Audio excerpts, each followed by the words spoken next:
ഈ സിനിമയുടെ ഒരു ഗ്രാൻഡ്വറിലേക്ക് വളരെ കുഞ്ഞിലെ ഇൻട്രൊഡ്യൂസ് ആയ ഒരാളാണ്. പക്ഷെ ഗൗരി ഇപ്പൊ നിൽക്കുന്നത് ഇൻഡിപെൻഡന്റ് മ്യൂസിക് എന്ന് പറയുന്ന ഒരു വേറെ തന്നെ ഒരു എക്സ്ട്രീം ഡിഫറൻറ്റ് സ്പേസിലാണ്. ഇത് ചില നേരങ്ങളിൽ ഈ രണ്ട് ഫീൽഡ് മ്യൂച്വൽ ആവുമെങ്കിൽ പോലും രണ്ടും രണ്ട് രീതിയിലാണല്ലോ ട്രാവൽ ചെയ്യുന്നത്. അപ്പൊ ഈ സിനിമ തന്ന ഒരു വലിയ സ്പേസിൽ നിന്ന് പിന്നെ അതിലേക്ക് എക്സ്പ്ലോർ ചെയ്യാൻ പോകാതെ പിന്നെ സയന്റിഫിക്കലി പാട്ട് പഠിക്കാനും BA MA വെസ്റ്റേൺ ട്രെയിൻഡ് ആവുന്നു, എന്നിട്ട് ഇൻഡിപെൻഡന്റ് ട്രാക്കിലേക്ക് പോകുന്നു. അതിന്റെ ഒരു റീസൺ എന്താ? സിനിമയുടെ തരുന്ന ഒരു വലിയ സപ്പോർട്ട് കണ്ടതാണല്ലോ. അത് ഞാൻ ചൂസ് ചെയ്ത സപ്പോർട്ടല്ല, അത് സംഭവിച്ചതാണ്. സിനിമയിൽ വന്നെന്നുള്ളത് വളരെ യാദൃശ്ചികമായിട്ട് സംഭവിച്ചൊരു കാര്യമാണ്. അതിനുശേഷമാണ് എനിക്ക് മനസ്സിലാവുന്നത് എന്തുമാത്രം ആളുകളുടെ അപ്രൂവൽ, ആളുകളുടെ ഇടപെടൽ, നമ്മുടെ കൺട്രോളിലല്ലാത്ത ഒരുപാട് കാര്യങ്ങൾ ഇതിനകത്തുണ്ട്. അപ്പം എനിക്ക് കുറച്ചുകൂടെ ഇൻഡിപെൻഡൻറ്റ് മ്യൂസിക് ഞാൻ ചൂസ് ചെയ്യുന്നതാണ്. മറ്റേത് സംഭവിച്ചാണ്. അകത്ത് വന്നു, സംഭവങ്ങളൊക്കെ കണ്ടു. പക്ഷെ പിന്നെ എനിക്ക് തോന്നി പരിപാടി കൊള്ളാം, തന്നെ ഒരു പാട്ട് എഴുതുക, വേറെ ആരുടെയും സമ്മതമൊന്നും വേണ്ട, വേറെ ആരുടെയും അപ്രൂവൽ വേണ്ട, നമുക്ക് തന്നെ ഇതിൻ്റെ ഫുൾ കാര്യങ്ങൾ, everything is under my control, I can handle things, എനിക്കറിയാവുന്ന പോലെ എനിക്ക് പറ്റുന്ന പോലെ ചെയ്താൽ മതി. അപ്പം പിന്നെ ഈ റൂട്ട് പിടിക്കാം. അങ്ങനെയാണ് ഫസ്റ്റ് ട്രാക്ക് തോണി ചെയ്യുന്നത്. അങ്ങനെയാണ്. അതായത് ടോപ്പിക്സ് പോലും ഇപ്പോൾ ഒരു സിനിമയിൽ നമ്മൾ പാട്ട് ചെയ്യുമ്പം അതിൻ്റെ കഥയ്ക്കനുസരിച്ച് നമുക്ക് പാട്ടുണ്ടാക്കാൻ പറ്റുള്ളൂ.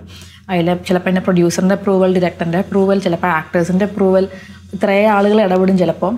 പിന്നെ അപ്പം ഇത്രയും ടൈപ്പ് ഓഫ് ആളുകളുമായിട്ട് നമുക്ക് ഇൻട്രാക്ട് ചെയ്യണം. അപ്പം അങ്ങനെയുള്ള ഇതൊക്കെ എനിക്ക് ഈ വളരെ ബുദ്ധിമുട്ടുള്ള അപ്പോൾ അങ്ങനെ ഇത് വളരെ കംഫർട്ടബിൾ ആണ്, വളരെ എക്സൈറ്റിംഗ് ആണ്. നമുക്ക് പറയാനുള്ള കാര്യങ്ങൾ ഈ പറഞ്ഞ പോലെ ഒട്ടും ഫിൽട്ടർ ഇല്ലാതെ പുറത്തോട്ട് പറയാൻ പറ്റും. അങ്ങനെ അതുകൊണ്ട് തന്നെയാണ് ഇൻഡിപെൻഡൻറ്റ് മ്യൂസിക് കൂടുതൽ ചൂസ് ചെയ്യുന്നത്. പിന്നെ സിനിമയിൽ എനിക്ക് play back singing of course എനിക്ക് ഭയങ്കര ഇൻട്രസ്റ്റ് ഉള്ള കാര്യമാണ്. എനിക്ക് ആസ് എ സിംഗർ വേറൊരു മ്യൂസിക് ഡയറക്ടറിൻ്റെ വിഷൻ നമ്മളിൽ കൂടെ അതിൻ്റെ ഭാഗമാകുക, പ്ലസ് അത് എക്സ്ട്രീംലി ചാലഞ്ചിങ് ആയിട്ടുള്ളൊരു പരിപാടിയാണ്. As A singer it's very challenging. എനിക്കത് ഭയങ്കര ഇഷ്ടമാണ്. അവരുടെ ഇഷ്ടത്തിന് അത് ഡെലിവർ ചെയ്യാൻ പറ്റുക എന്നുള്ളത് എനിക്ക് വളരെ ഇഷ്ടപ്പെട്ടൊരു പരിപാടിയാണ്. അപ്പം പ്ലേ ബാക്ക് സിംഗ് എനിക്ക് ഉറപ്പായിട്ടും വളരെ ഇഷ്ടമുള്ള കാര്യമാണ്. അല്ലാണ്ട് ക്രിയേഷൻ എന്നുള്ള സ്പേസിൽ എപ്പോഴും I prefer being an independent artist. ആരോ നെഞ്ചിലും അല്ലെങ്കിൽ ആലോലും ചാഞ്ചാടും രണ്ട് കുറച്ചാണെങ്കിലും ഭയങ്കര യുണീക്കായിട്ട് രണ്ട് പാട്ടുകൾ ഗൗരിയുടെ ലൈഫിലേക്ക് വന്നിട്ടുണ്ട്. ഇതിൽ രണ്ടിലേക്ക് എങ്ങനെ ഇൻട്രൊഡ്യൂസ് ആയത്? ആരോ നെഞ്ചിൽ ഷാൻചേട്ടൻ ആ സമയത്ത് മ്യൂസിക് മോജുലൊരു വരവീണ മൃദുപാണി ഒരു വേർഷൻ, അന്ന് ഈ അജിതഹരെ അല്ല ആദ്യത്തെ, അന്ന് മൂലം നമ്മൾ ഈ പരിപാടി തുടങ്ങി തോന്നിവാസം. അപ്പം വരവീണ കേട്ടിട്ട് പുള്ളി ഇങ്ങനെ ഒരു ടെക്സ്റ്റ് എനിക്ക് അയച്ചായിരുന്നു ഫേസ്ബുക്കിൽ, ട്രാക്ക് ഇഷ്ടപ്പെട്ടു എന്ന് പറഞ്ഞിട്ട്. അപ്പം എനിക്ക് പേഴ്സണലി വളരെ ഇഷ്ടമുള്ളൊരു മ്യൂസിക് ഡയറക്ടറായിരുന്നു ഷാൻ റഹ്മാൻ. അപ്പം അങ്ങനെ ഷാൻചേട്ടനോട് ഞാൻ പറഞ്ഞു എനിക്കിങ്ങനെ നിങ്ങളുടെ വർക്ക് ഭയങ്കര ഇഷ്ടമാണ്, എന്തെങ്കിലും ഉണ്ടെങ്കിൽ പറയൂ എന്ന് പറഞ്ഞപ്പം he was working on A few movies, വന്നോളൂ എന്ന് പറഞ്ഞു. പോയി വർക്ക് ചെയ്തു.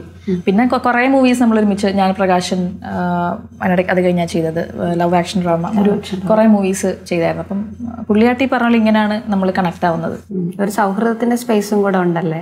വളരെ എനിക്ക് തോന്നുന്നു ഭയങ്കര ഫ്രീഡം ഉള്ളൊരു സ്പേസാണ് പുള്ളിയുടെ സ്റ്റുഡിയോ എന്ന് പറഞ്ഞാൽ. നമുക്ക് പല ടൈപ്പ് മ്യൂസിക് ഡയറക്ടേഴ്സ് ഉണ്ട്. ചില ആളുകൾ അവർ കറക്റ്റായിട്ട് ഇങ്ങനെ തന്നെ വേണം എന്ന് വാശി പിടിക്കുന്ന മ്യൂസിക് ഡയറക്ടേഴ്സ് ഉണ്ട്. ഷാൻചേട്ടൻ എനിക്ക് തോന്നിയിട്ടുള്ളത് കുറച്ചുകൂടി നമ്മുടെ കയ്യിൽ നിന്ന് ഭയങ്കരമായിട്ട് ഇൻപുട്ട് എടുക്കുന്ന ആളാണ്.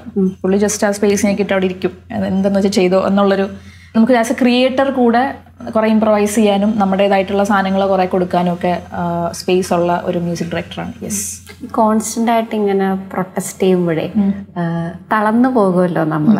അപ്പോൾ ഒരു കംബാക്ക് എടുത്ത് വരാനുള്ള ബ്രേക്സും വർക്കിൽ നിന്നുള്ള ഗ്യാപ്പും ഒക്കെ ഗൗരി എടുക്കാറുണ്ട്. എനിക്ക് നല്ല ഗ്യാപ്പ് ഉണ്ട്.